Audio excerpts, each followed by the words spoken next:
Hey there, Jordan Sheridan, live Status Coup. It is, what the hell is today? Wednesday, May 19th. The year is 2022. Hope everybody's having an okay day in these trying times. Quite a busy couple hours it's going to be. So we went live a little earlier today. Usually we're at 5, live a bit earlier today because I have call-in. So we're going to be doing the call-in show at 5:15. So in about 45 minutes. We will be live on call-in. So if you're not already on Status Cou's call-in page, which is the live podcasting app, which you could call into, definitely download the app. It's on iPhone, Android, Status Coup, at Status Coup. You could follow our page, and we'll be live with Owen Higgins. He's a journalist. We're going to be talking about Tucker Carlson, great replacement theory, and a whole lot of other things. So don't catch out. Don't miss out on that because I have a couple words to say. So that'll be on call-in. And then at 7 o'clock Eastern, so in 2.5 hours from now, we will be having our monthly members call, Status Cou's members call through Zoom. So if you are a Status Coup member through our website, if you are a member through YouTube, if you are a patron, you will get the link through your email. It's a Zoom link. It's a lot of fun. We usually go an hour or two, give you a little behind the scenes of what's going on at the coup. Do have a couple behind the scenes things to tell you. Take your questions, comments, concerns, all that stuff. So that'll be at 7 o'clock Eastern. I'll promo it a little bit. I'll promo a little bit more as we go on through the live stream to people coming in about the 7 o'clock call. So that's statuscoup.com/join if you want to become a member before the call. If you become a member before the call, $5 to $10 a month to support our journalism, you will get a Zoom link to join us on the members call. So looking forward to that. So again, this live stream, call in at 5:15 Eastern, and then the members call at 7 o'clock Eastern. So looking forward to it. Super chats are welcome, by the way, and smash the like button. Smash that like button so we can get more people to see this. Now, about a week or so ago, I interviewed an attorney who's running in Alexandria Ocasio-Cortez's district, New York 14. He's a libertarian running, and might not agree on everything, but definitely has some good policies that I respect and agree with. But the point of speaking with him is, if you remember back to 2016, New York somehow doesn't really understand how democracy works. Remember in 2016, I was there on the ground when they purged 200,000 voters off the rolls during the Democratic primary, Bernie versus Hillary. Well, now this challenger, Jonathan Howe, has been removed from the ballot, and now he is fighting back. Even though he got the necessary amount of signatures to be on the ballot, he's fighting back. So we're going to talk to him about that. It just so happens, it just came out before I went live that AOC got engaged. So kudos to you. But we're still going to cover her challenger being screwed. So without further ado, wanted to have you back on. Jonathan Howe, Libertarian, running in New York 14. For people who are seeing this and didn't see our interview last time, tell us a little bit about yourself, how many signatures you got, the difficulty in getting those signatures, and why those signatures were removed, why you were removed from the ballot. Yeah, so again, thank you for having me on, by the way, but I'll give the shortest version of it. There's two different periods of time where candidates can try to get on the ballot. If you're an established party, you have 6 weeks in March through April to get, I think it's 1,200 signatures from members of your party, and you get on the ballot. If you're a not established party, you get the 6 weeks starting April 19th to do it from any registered voter. You need to get 3,500. And just to be clear, I had not gotten 3,500. I was well on track to get it based on how things were going, how momentum was going, and how many volunteers I had coming in. But what happened was midway through the petitioning period for third parties and independent candidates, which again began on April 19th, on May 11th, the court that had struck down the election maps finally they gave guidance on what to do with these election maps being struck down. And for third parties and independent candidates, they said, start over. Take everything that you've gathered, take all the signatures you have. They are no longer valid. They're no longer part of the recognized petitioning period. So you have to start over. And I, again, have them here. I actually have more than last time because I've had some volunteers bring them in. But this is my stack. It's about 1,100, possibly close to 1,200 signatures that people made before this new order came out. We were petitioning during our period as we were instructed. And now we've been told to start that all over. The real twist, though, is that if you've been seeing headlines about all these people, all these Democrats and Republicans announcing that they're about to run for state Senate or for U.S. House, and you're like, wait, I thought we were past that point.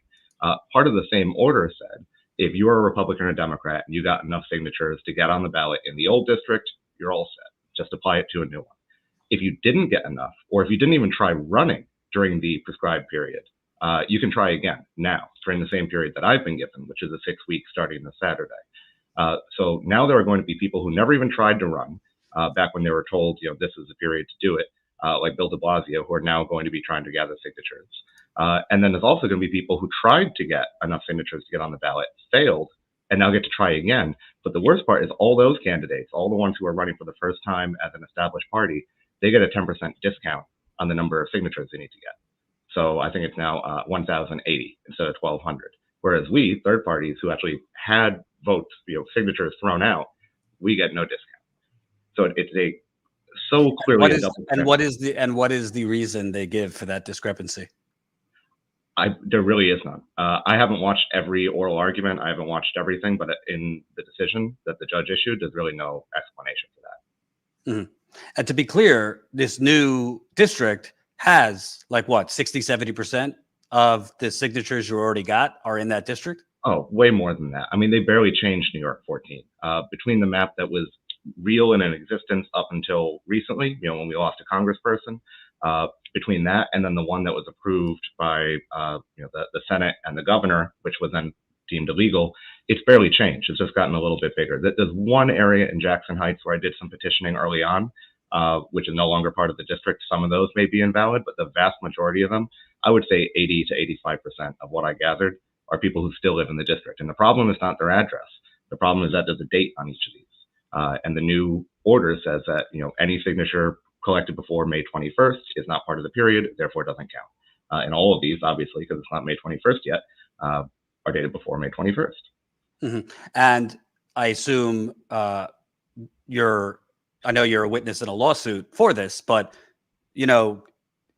how do they? I guess it might be the same thing you just said, but how do they explain that the same people that live in the district, you have to go re-get their signature, essentially, because it's just like a few days later? I mean, it doesn't make sense on its face. It doesn't make sense on its face, but neither did the system to begin with. I think the way that they separated major parties from third parties and all of that. I mean, it was always designed to make it harder for independent candidates to get on the ballot. Today, there was a hearing at not Steuben, I've been told, it's Steuben County Court, where they threw out the maps, where the judge is handling all of this. It was not for the one where I am a witness. That is now scheduled for next Thursday. So that got put off. We were hoping it would be heard today. We did file it, at the very beginning of the week as an emergency motion to intervene, but my understanding that got put on for next Thursday. Today, there was a appearance on similar issues from some of the gubernatorial candidates, and no decision has been issued on that. But I would expect one before the end of the week. So there may be some changes, but at this point, it's not the area of law I practice, so I really don't know what to expect. So tell me about under this. How long do you have now to re-get the necessary number of signatures to get back on the ballot, even though the district is essentially the same?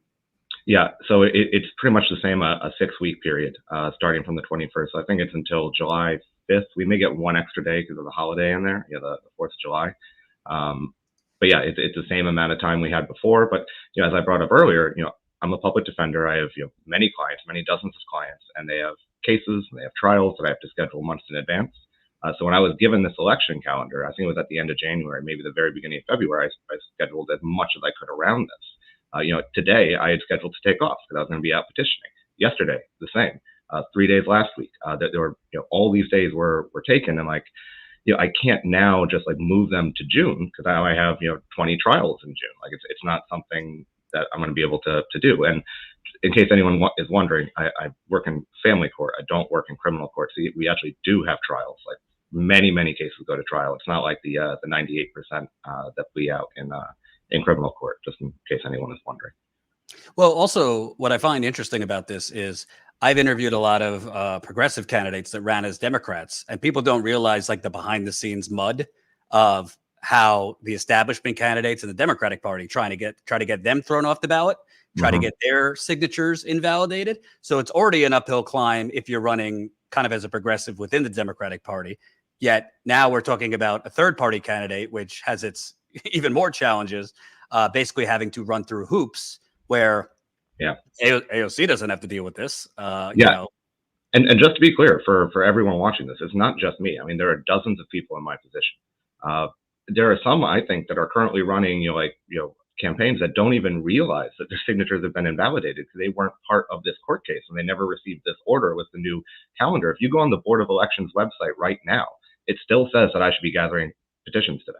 It still says that the petitioning period includes now and that it goes through May 31st, not that it starts on May 21st. The communication from the Board of Elections, from the court, and from the media. I mean, again, you're the only non-libertarian who's had me on to talk about this. The other person who had me on was Larry Sharp and one of his co-hosts on his radio show, and he's a candidate this year, so like it's very important to him.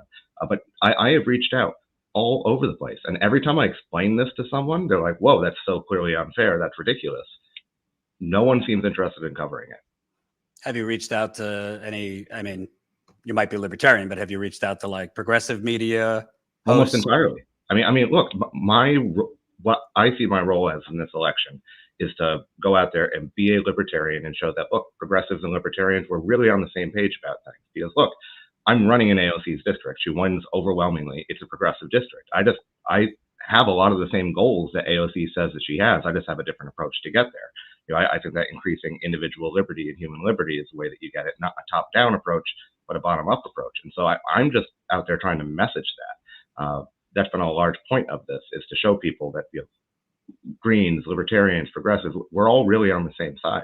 I mean, some of my biggest supporters have been Green Party members. When I had a rally at the Rikers Island sign and we planted cannabis seeds all around it, the only other parties that had anyone come were a couple of Green Party guys, Edwin DeJesus and Paul Gilman from the Green Party here in New York.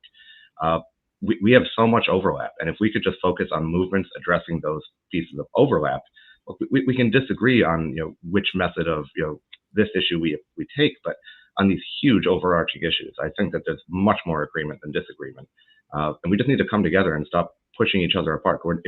If we're not willing to work together, we're never going to fix these issues because we're split. We're split on some things. We have to acknowledge that, and we have to go on the things that we agree on. Well, I just find it really interesting because there's a whole lot of talk on, especially in the left, we need to damn exit, run third party, blah blah blah. I mean, I covered Jill Stein on the ground in 2016. I've interviewed other Green candidates. I covered MPP events, and so everybody says we need to do more with third parties, yet they haven't responded to you. I don't understand that.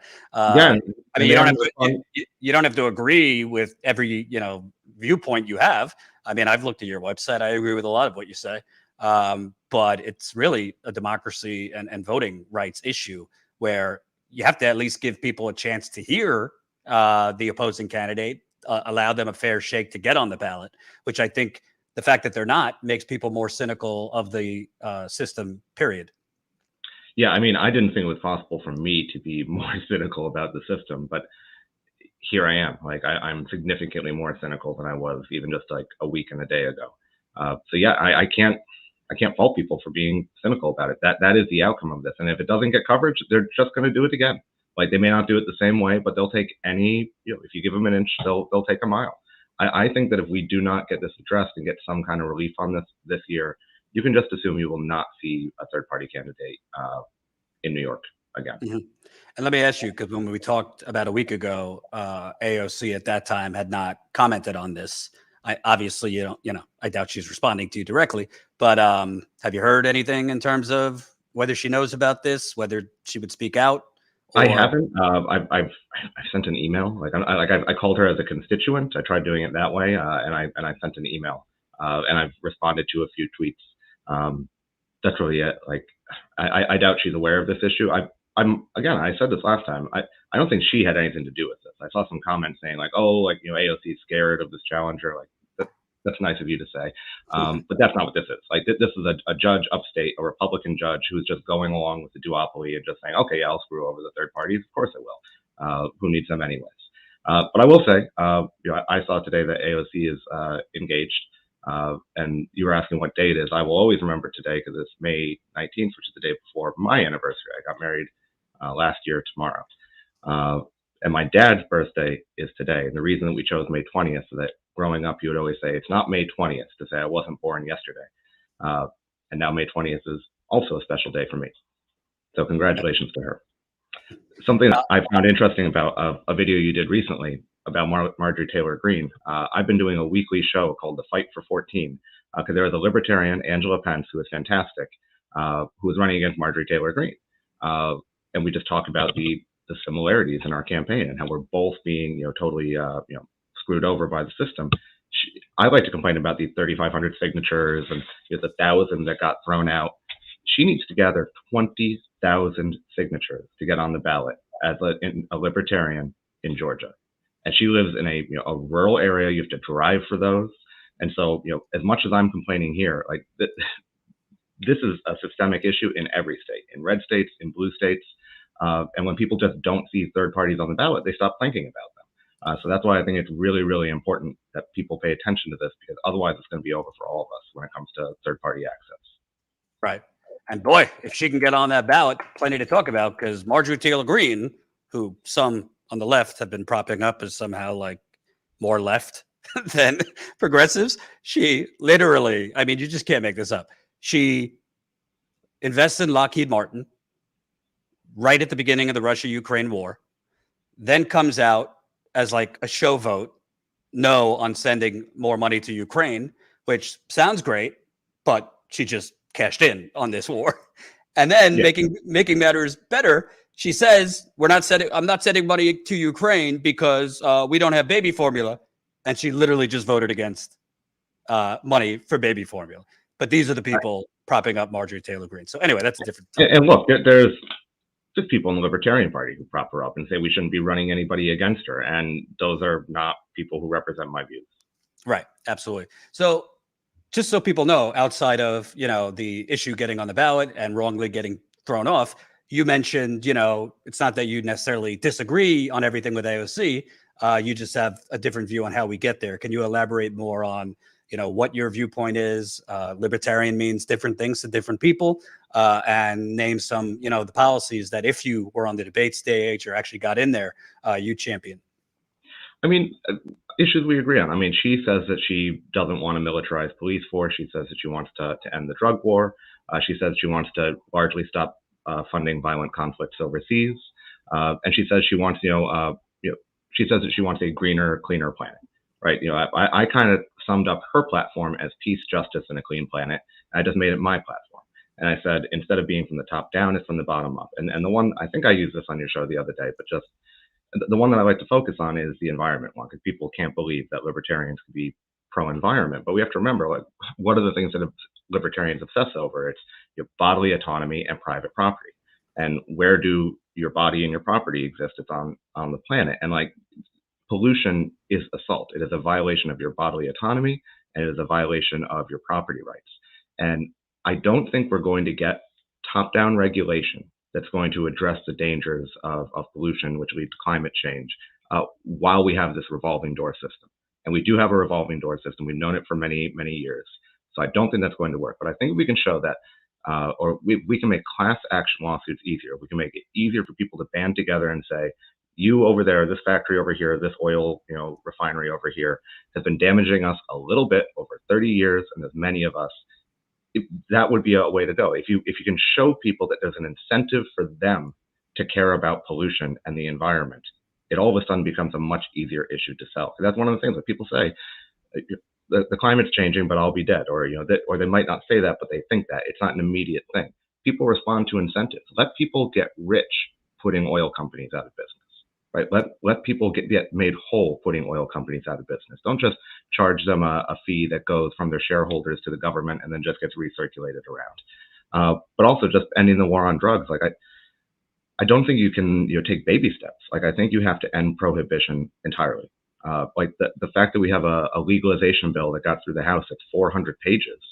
It could be just a couple of words. The Controlled Substances Act is hereby repealed. Like that's it. Yeah, will I get enough support for that? Yeah, probably not. But I'm also not You're, going to be you're talking all drugs, heroin, you name it. all drugs. Absolutely. Look, people often roll their eyes at that, but there's a reason why. Like, I'm not afraid to find fentanyl in my beer, right? Beer is legal. You can sell beer. You can buy it. My brother makes beer for a living. But for many people, they have no idea if their MDMA pill or their cocaine or whatever it is has a bunch of fentanyl in it, and people die from that. And this is not just a new thing with fentanyl. It's always been an issue. You don't know what you're buying if you're buying on the black market. If you legalize things, it becomes safer. It becomes safer for everybody. And I also think that there's less of a pipeline to abuse. People who are unscrupulous in the black market and know they're already committing a crime are fine with using criminal tactics and fraud to help get new regular customers, meaning someone who is addicted. Is there some of that in the real market? Yeah, of course. But you can bring legal remedies. You can say, oh, you defrauded me. You got me addicted. You can sue people. And I know a lot of people say, like, oh man, like, it must be nice for a lawyer to say, oh, we can solve all this with more lawyers. But I also think it's ridiculous for people to say we can solve all this with more government, coming from the top down and telling us what we can and cannot put in our bodies. I think people know better. I think the question becomes, particularly on the climate stuff, because listen, I've been covering the Flint water crisis for 6 years.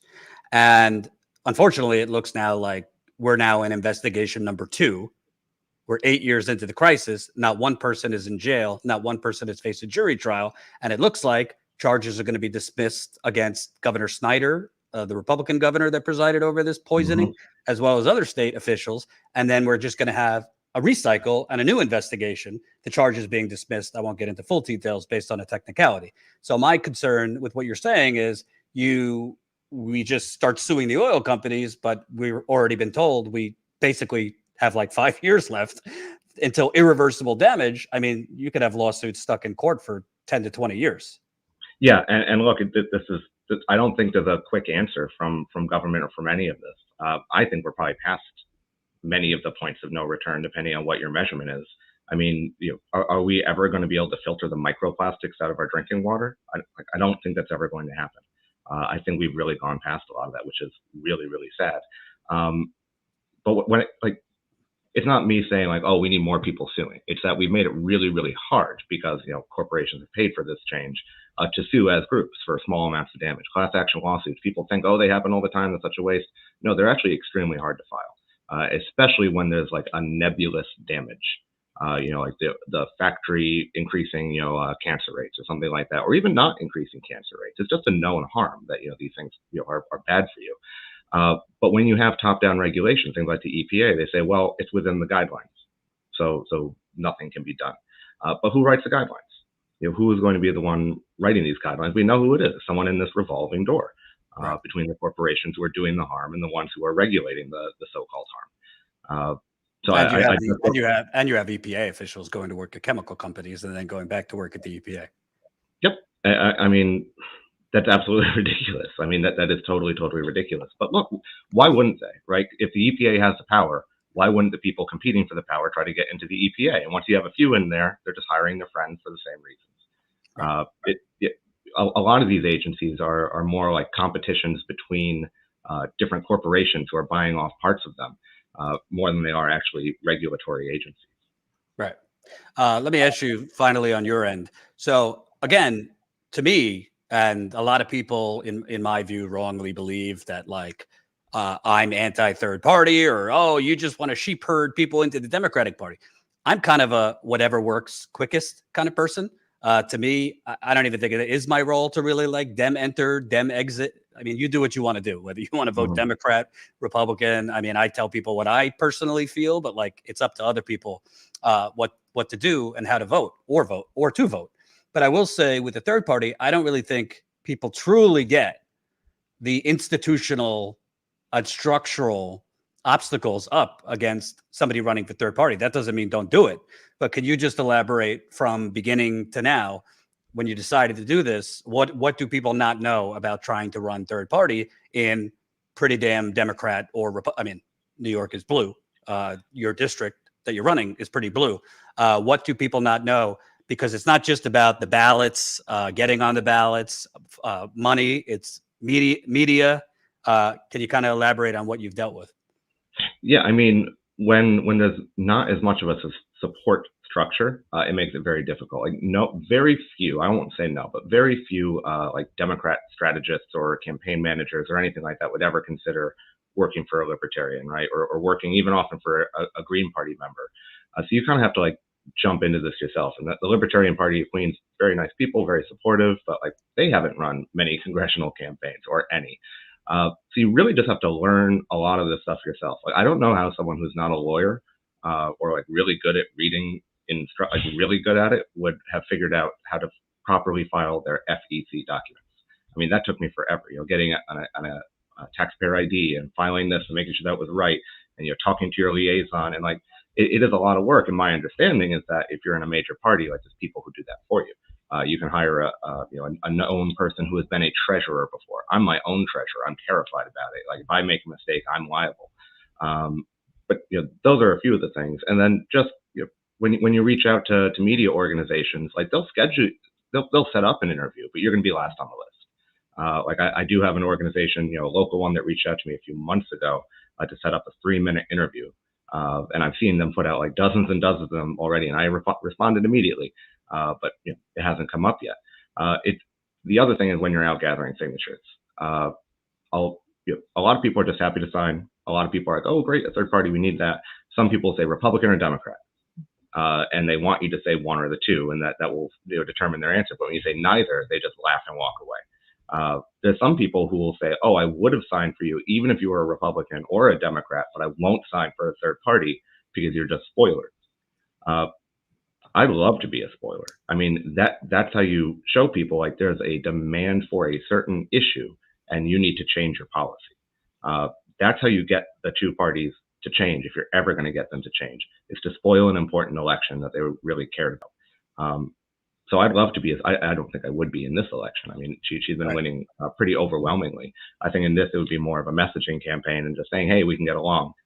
Progressives and libertarians believe in a lot of the same things. Let's try maybe a different strategy to get to the same goal. But yeah, it's more apparent now when you're reading all these articles, like in the New York Post or Daily News or anything like that, about all these people who are about to run for office. They don't even address the fact that the reason these people get to run for office is that one of the parties cheated. They drew illegal maps in violation of the New York Constitution, and now they get rewarded with a second bite of the apple with a discount on the price of the apple. But they don't mention what happened to everybody else. They don't mention what happened to all these dozens of third-party candidates. And I've read every article. I've been looking for one mention of it. Nothing. And I've been reaching out. I've been calling. I don't know. Did they read the order? I don't know. It's in the same order. Well, I also don't think people realize, not just affecting third parties, but like Nina Turner, for example, who just frankly got crushed in Cleveland. She lost for a second time, but her campaign didn't even know what the district was until like 3 weeks to a month before the election. So because, it was in court and this and that, and they just announced the actual lines of the district about 3 weeks to a month before the election. That's happening in other places too. So if you're a candidate and you either don't have name brand recognition or you don't have a lot of money, this and that, and you don't even know where the hell you're running because of the unconstitutional gerrymandering and redistricting, and you find out, you find out about a new district like 3 weeks to a month before, but, I don't have time 3 weeks a month before to like really strategically target these specific areas. I mean, it's impossible up against institutional power, incumbents, money, et cetera. So, I mean, whether it's third party, progressive challengers in the Democratic Party, I think gerrymandering is a big thing. I wanted to ask you something totally unrelated because I found this interesting. And folks, smash the like button, share this live stream so we can get it to more people. Elon Musk has come out saying, in the past, I voted Democrat because they were mostly the kindness party. But they have become the party of division and hate. So I can no longer support them and will vote Republican. Now watch their dirty tricks campaigns against me unfold. So I found this, keep it up, Colin. I found this shocking. Not shocking, but I found this comical because he said Democrats were the kindness party, the same, because he supported Obama, who like droned half the world. Yeah, and like people are really focused on that period between like 2003 and 2008. Like it was like the old defining period of what the two parties are. I thought maybe it was just me because that's when like I came to like political awareness. But yeah, anyone who looks back in history knows that that's not true. I mean, one of my favorite interviews on the internet when Ron Paul ran as a Libertarian in 1988. He was on Morton Downey Jr. And he's getting yelled at. Morton Downey Jr. is blowing smoke in his face and being like, "You want to do cocaine on the White House desk? You're a crazy person." He's like, "No, I just don't want to put people in jail." But they're talking about the Vietnam War. And he's saying like, that the Vietnam War was useless. And they're saying if there was no Vietnam War, and these are all Democrats that he's talking to, saying if there was no Vietnam War, there would be no America. But the best part is when they're talking about the war on drugs at the end. And then Congressman Charlie Rangel calls into the show. It was like, no, we need police on the streets. We need to militarize the police and put them on the streets of New York and lock all these people up forever. And like, now the Democratic Party is supposedly the anti-drug war and all that. And it's just BS. If you're going to join a party that doesn't have a platform, like a core set of issues, why are you joining a party? It's like rooting for a professional sports team. They're just trading players, trading values all the time. It means absolutely nothing. The Libertarian Party has had the same platform since we were formed in 1971. We've been against war. We've been against the drug war. We've been pro your individual rights. We've been pro reproductive rights, all of that since 1971. If you can't, I think the Green Party has been pretty consistent on a lot of this stuff too. If you're going to just join a party to root for a team, you're doing politics wrong, in my opinion. Now, most people seem to disagree with me if you look at the numbers, but that's my opinion. Well, what I found just maddening about that comment is, number one, I mean, the Democratic Party is not the party of the kindness. I mean, for the reasons we just outlaid. I mean, remember 1968 when they crushed protesters in Chicago at the DNC? The DNC. I mean, frankly, I don't remember, but I've seen it. I mean, we could go down the list. Obviously, torture, which Obama continued. The Democratic Party has continued the torture of Julian Assange. But then he says, "I'm moving to the Republican Party because they're the kind ones," which is like, what? I mean, I could go down the list. Yeah. He's a smart guy, allegedly, right? Like, he makes all this stuff. Like, he must know there's more than the two options. Like, he must know. Someone in the comments on the last video we did said that the Libertarian Party is the party of the billionaires. And I was like, name one billionaire. Like, my life would be a lot easier if I had, some billionaires supporting me. That would be great. Our party has no money. Our state parties have no money. I just found that very funny. And, if I would have to take that back, if Elon Musk actually took my advice, I think I tweeted it and said, you should actually join the party that doesn't believe in the use of force in order to promote social or political goals. That is the pledge to join the Libertarian Party, that you don't advocate or use force for social or political goals. So if you want the kindness party, the Libertarian Party is here for you. Right. And lastly, Musk also said he wants to call for a moderate third party after trashing Democrats pledging to vote for Republicans. He says he wants a more moderate across the board third party than Republicans and Democrats. Quote, "A party more moderate on all issues than either Republicans or Democrats would be ideal."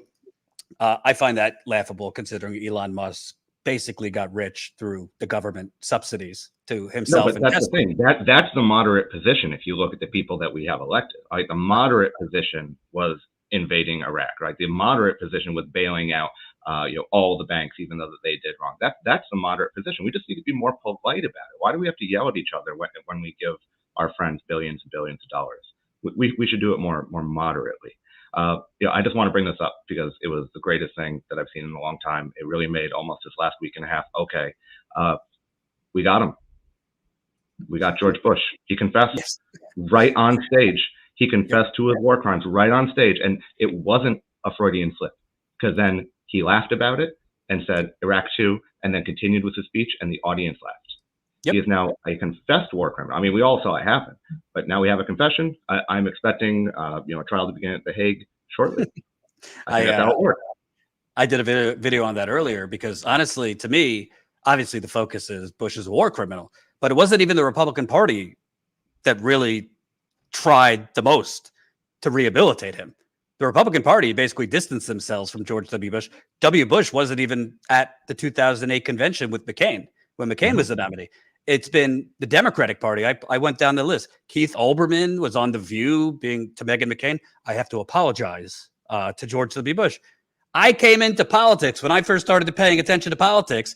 I have no shame. I watched Keith Olbermann when he was sane religiously. He did like 15-minute monologues just eviscerating George W. Bush, and I lived for it. Rightfully. He went, apologizing to Bush. Then you had the Today Show playing footsie, like doing a It's painting called being game. moderate. Right. It's called being moderate. This is the moderate party we need, the centrist moderates. We can call it that. So, Jonathan, before I let you go, tell people, obviously, what's the next steps? You are a witness in this lawsuit to try and get on the ballot. What's the next steps? How can people support your effort? The best way to support my effort, go to how2022.com. Follow me on Twitter. It's at Jonathan C. Howe. That's where I do my most up-to-date stuff. Look, I've raised the money that I needed for this legal part. So I'm not asking people to donate for this anymore. I am more concerned right now about the Libertarian Party overall getting on the ballot. The statewide candidates have not had their times extended. They will be done on May 31st. So what I really want people to do, if you think there should be third-party representation, go to the gubernatorial candidate I'm running under is Larry Sharp. He's a personal friend. I think he's a wonderful human being. And I think that most progressives, if you go and look at his website, you'll agree with more than you disagree. But more importantly, if you think there should be third parties on the ballot, print out 2 copies of the petition from his website. It's LarrySharp.com. There's a petition. You print them out. You sign one.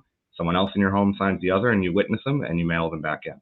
I mean, look, if we want to make a difference, and if we're saying we want third parties on the ballot, do something about it. Even if it's not Larry Sharp, I think Howie Hawkins is running. So you can go to his website, do the same thing, print it out, sign it, send it to wherever they're collecting it. The due date is like in a week and a half. So while my question of will I get on the ballot is pushed out through July. For all the third-party gubernatorial candidates who now have a 3-time higher threshold. It used to be 15,000 signatures, now it's 45,000. But really, they need double that to comfortably get on the ballot. You may not think your 2 or 3 signatures help, but they do. They really do. So find a third-party candidate you like. I endorse Larry Sharp. Go to their website, print out the petitions, help them get on the ballot. Absolutely. Thanks, man. Appreciate it. Thank you. So that was Jonathan Howe. Yeah, I mean, at the end of the day, it's not even about whether you, support Jonathan. What this is about is you should have the ability to make your case. He got the necessary signatures, over 1,000 signatures, yet because of New York's bullshit, undemocratic rules, he's off the ballot and now has to go knocking door by door to try and get 1,000 signatures of the same people. It's absurd. So it's not, whether you would vote for him, wouldn't vote, check out his site, see if you agree with policies or not. I don't agree with everything, but the bottom line is if you're against the 2-party duopoly, you need to be against people, third-party candidates, whether it's Green, Libertarian, whatever, getting tossed off the ballot for undemocratic bullshit reasons. So reminder, in about 5 to 6 minutes, we're heading over to Call-In, the live podcasting app. So Status Coup on Call-In. We will be live with Owen Higgins, a journalist. We're going to be talking about the great replacement theory, Tucker Carlson, and folks that seem to be defending him. So looking forward to that. That's a live call-in show. So you could call in less than 2 hours, 7 o'clock Eastern. 7 o'clock Eastern time is our monthly members call. So that's statuscoup.com/join. Become a member for as low as $5 to $10 a month, and you'll get the link to join our members call through Zoom. If you're already a member, through Status Coup's website, through YouTube, if you're a YouTube member, or if you're a patron, you will get the link probably about a half hour before the call. It's through Zoom. It's always a lot of fun. I take your questions, comments, concerns. So definitely join as a member. That's how we fund our on-the-ground reporting membership. And we have some ideas for some other on-the-ground trips coming up.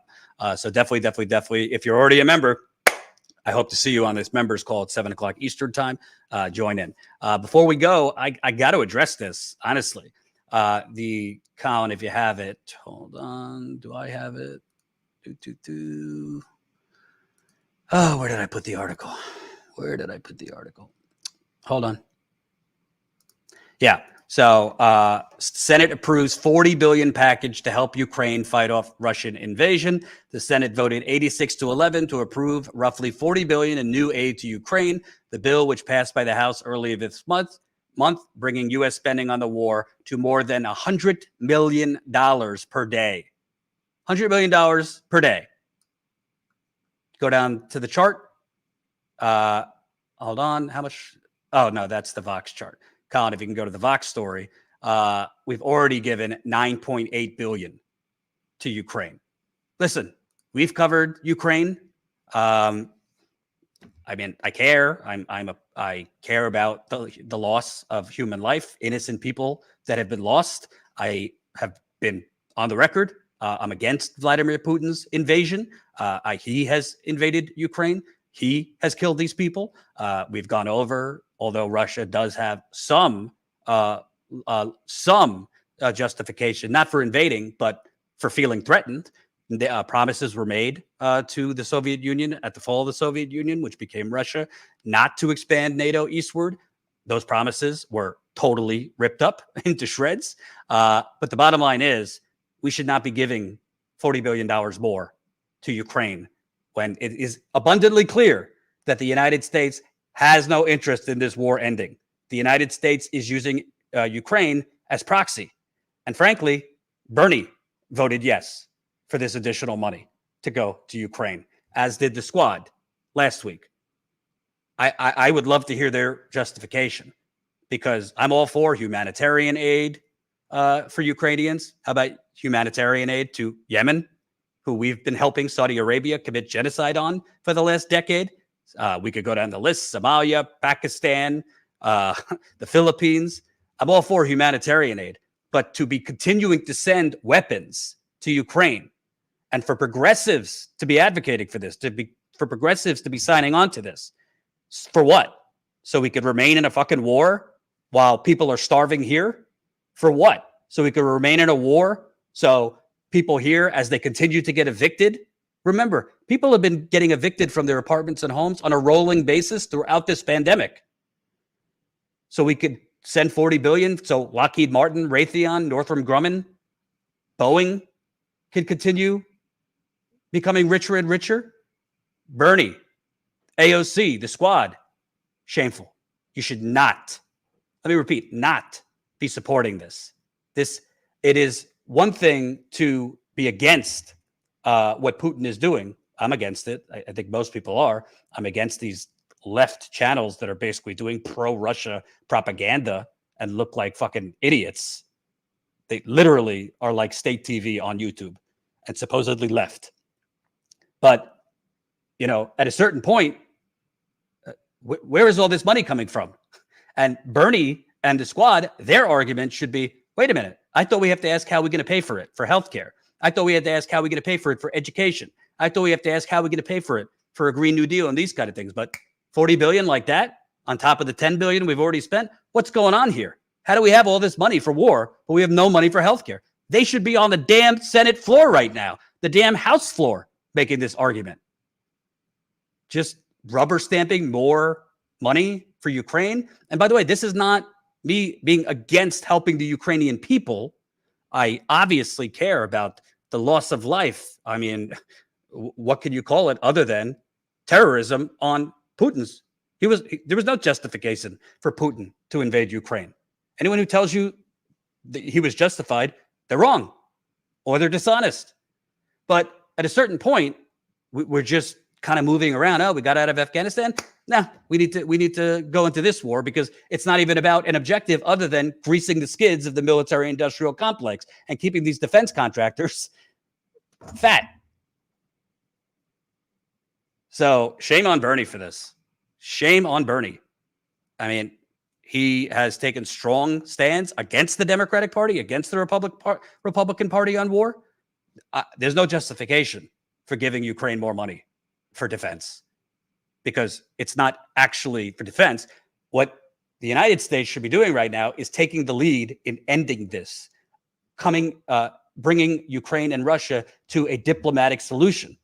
Hell, the president of Ukraine said weeks ago that he wanted the U.S. to do more to actually have a diplomatic resolution. When Jen Psaki, before she left as press secretary, was asked that, she said, "Oh yeah, we approve of Ukraine negotiating." Almost like, "Oh yeah, we give you permission." Where is the energy to end this, to actually have a diplomatic resolution, even if Putin gets some of what he wants? Because that is how you're going to save the most life in the long term and the short term, not continuing to provide endless money. So, I mean, they're just wrong. This is not a progressive thing to do, to keep on giving more and more money. You should be arguing against it. You should be arguing that this money should be going X, Y, and Z here. And you need to be on the floor literally obliterating the how you're going to pay for it argument, because no one is asking how you're going to pay for this. All right, folks, got to go. Heading over to call-in. Again, I'm going to have Owen Higgins on the Tucker Carlson great replacement propaganda and quote-unquote leftists propping them up. So that will be on call-in in a few minutes. And then we're going to have our members call at 7 o'clock Eastern time. Again, if you are a member, you will get the link through email, the Zoom link through email. If you're not a member, sign up right now. StatusCoup.com/join, StatusCoup.com/join. You can become a member for as low as $5 to $10 a month, and that will get you the link to join our Zoom call. It's always a lot of fun. If you have any issues getting on the call, email us at info@statuscoup.com, info@statuscoup.com. And Let's Get Ready to Grumble will be airing tomorrow at 5 o'clock Eastern time. That's with Steve Grumbine. We'll be airing that tomorrow at 5 o'clock Eastern time. Thanks for watching. I'll see you over on Call-In.